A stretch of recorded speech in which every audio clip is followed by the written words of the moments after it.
Shalom, selamat berjumpa kembali dalam Victorious Devotion. Sekarang kita memasuki bulan September. Tuhan sudah menolong kita memasuki tahun 2025, dimulai dari Januari, Februari, Maret, April, Mei, Juni, Juli, Agustus, dan sekarang September. Pasti kita semua bersyukur pada Tuhan untuk pemeliharaannya atas kita dan atas setiap firman-Nya yang menolong dan menuntun kita sehingga kita bisa menjalani sampai hari ini. Kiranya semuanya berkenan kepada Tuhan dan kita akan kembali menikmati firman Tuhan melalui Victorious Devotion hari ini. Tapi sebelumnya mari kita berdoa. Kami bersyukur Tuhan terus mengentara kami dalam perjalanan hidup kami dan Tuhan tak membiarkan kami berjalan sendiri. Kami bersyukur untuk semua tuntunan pertolongan yang dari Tuhan. Sehingga kami ada sebagaimana kami ada hari ini. Dengan kekuatan kesehatan dan dengan penuh pengharapan. Kami akan jalani, karena itu kami butuhkan firman-Mu. Tuhan, sampaikanlah firman-Mu untuk menguatkan kami, menerangi kami, menuntun kami. Terus berjalan di jalan yang benar. Kami sambut firman-Mu di dalam nama Tuhan Yesus Kristus. Haleluya. Untuk bulan September kita akan belajar banyak tentang serving with excellence in Christ. Bagaimana melayani secara excellent di dalam Tuhan. Serving with excellence in Christ berarti melayani dengan penuh komitmen dan berkualitas terbaik sebagai ungkapan kasih kepada Tuhan. Nah, untuk hari ini renungan yang akan kita nikmati bersama adalah melayani dengan segenap hati. Saya bacakan satu ayat dari Kolose pasal 3 ayat 23. Apapun juga yang kamu perbuat, perbuatlah dengan segenap hatimu seperti untuk Tuhan dan bukan untuk manusia. Perbuatlah dengan segenap hatimu seperti untuk Tuhan dan bukan untuk manusia. Ya, pelayanan yang berkenan di hadapan Tuhan dimulai dari hati yang sungguh mengasihi Dia. Dalam hal ini Rasul Paulus sebenarnya berbicara kepada banyak orang yang ada dalam keluarga. Ada ayah, ada ibu, ada anak. Ada waktu itu konteksnya adalah hamba, orang yang bekerja. Tapi ayat ini tidak hanya berlaku untuk orang yang ada dalam keluarga, tapi untuk semua orang percaya. Karena itu bunyinya, apapun juga yang kamu perbuat. Apapun yang kita perbuat, hidup adalah perbuatan. Perbuatan yang terlihat oleh mata orang lain, ataupun perbuatan yang tidak kasat mata. Karena ketika kita berpikir, kita bersikap, kita merasa itu juga perbuatan. Tapi perbuatan yang masih dalam tataran sikap. Bagi orang lain bukan perbuatan, tapi bagi Tuhan itu adalah perbuatan. Nah, Tuhan ajarkan supaya kita melakukannya dengan segenap hati. Jadi, apapun yang kita lakukan bisa menjadi adalah bentuk pelayanan kita kepada Tuhan. Karena itu harus dilakukan dengan segenap hati. Rasul Paulus menekankan bahwa semua tindakan harus lahir dari hati yang tulus, bukan sekedar rutinitas. Jadi semua yang kita lakukan dalam aktivitas yang harus kita lakukan di rumah, ya, sebagai ibu rumah tangga, sebagai bapak rumah tangga, di sekolah, sebagai mahasiswa, sebagai siswa, di kantor, sebagai pimpinan atau sebagai karyawan, di gereja, dimanapun kita berada, di dalam gedung maupun di luar gedung, adalah perbuatan. Harus dilakukan dalam rangka seperti untuk Tuhan. Jadi dalam hidup ini adalah sebenarnya perbuatan hidup untuk Tuhan.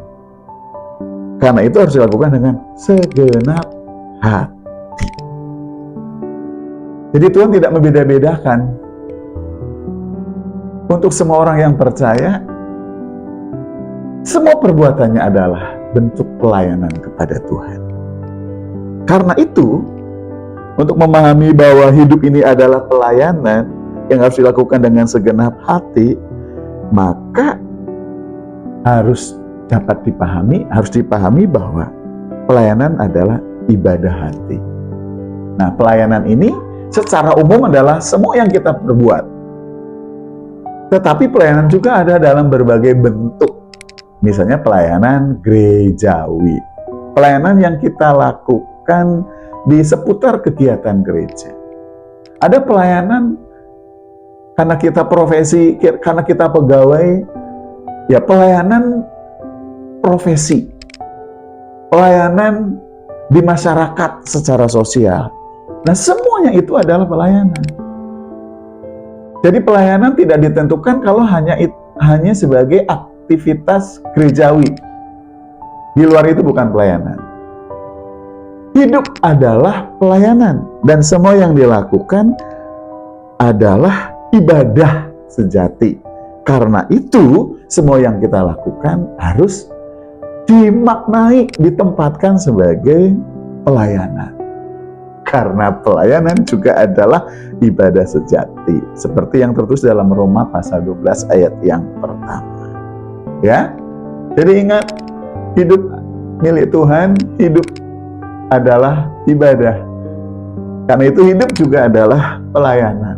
Karena itu kita tidak hanya mengatur, menata, bersikap baik, bersikap hikmat, bersikap sungguh-sungguh hanya di dalam gedung gereja.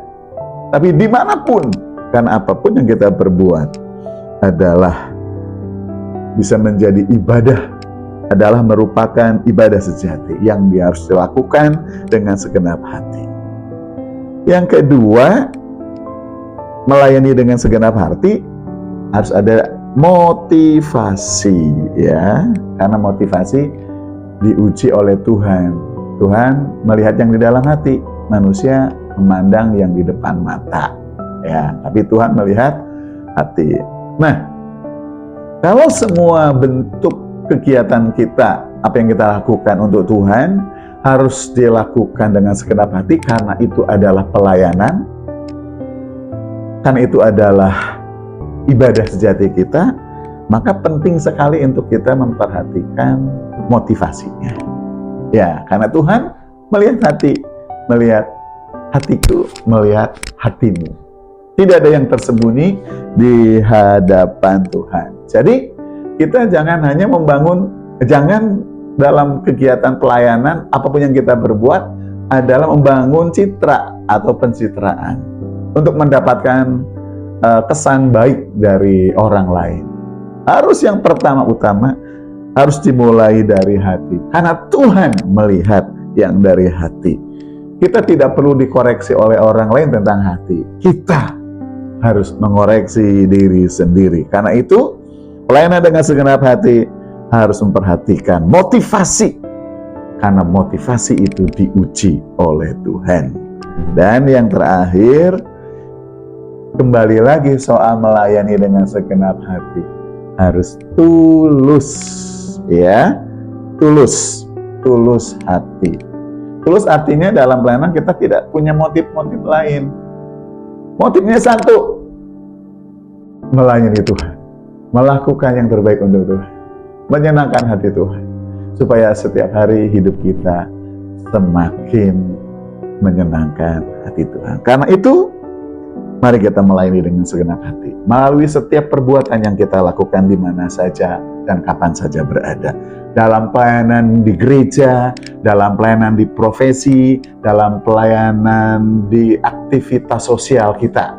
Semua yang kita lakukan dengan segenap hati, kita lakukan seperti untuk Tuhan. Mari kita melayani dalam hidup ini, karena hidup ini adalah pelayanan sejati untuk Tuhan dengan segenap hati. Amin untuk firman Tuhan. Mari kita berdoa. Tuhan, terima kasih untuk pelayanan Tuhan bagi kami sehingga kami diampuni dosanya, kami ditebus dosanya, dan kami peroleh keselamatan. Kini dalam hidup yang sudah Tuhan tebus, dalam hidup yang baru, di dalam setiap gerak langkah hidup kami, biarlah kami, Tuhan, tolong untuk kami melakukan pelayanan di rumah, di gereja, di masyarakat, maupun dimanapun kami berada. Biarlah apapun yang kami perbuat, dalam rangka kami mengasihi Tuhan, dalam rangka kami melayani Tuhan. Ampuni kalau kami memiliki motif yang tidak tulus, kami tidak memiliki kesungguhan, kami hanya mencari muka, cari nama. Ampuni Tuhan. Kiranya Tuhan menolong kami semua, sehingga kami dalam hidup ini melakukan semuanya sebagai pelayanan untuk Tuhan. Dalam nama Tuhan Yesus kami berdoa. Amin. Puji Tuhan, demikian devotion kita hari ini. Kiranya Tuhan menolong kita dan memberkati kita untuk senantiasa kita melakukan pelayanan dalam hidup ini dengan segenap hati. Dengan semua yang kita perbuat untuk Tuhan. Amin. Sampai jumpa, Tuhan memberkati.